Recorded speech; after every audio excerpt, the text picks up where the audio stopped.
Okay, so I'm having another problem with the steering on my 2011 Audi Q5.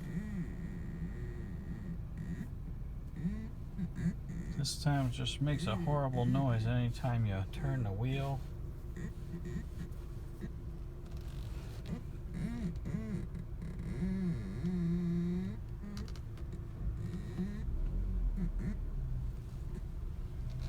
Doesn't really matter if you're driving or not.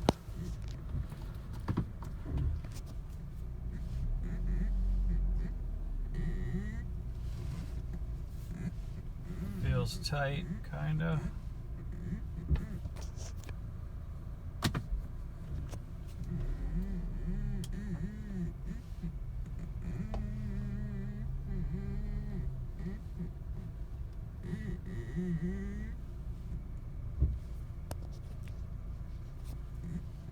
And sitting still, it's about the same. So just curious if anyone else has seen this, so thanks.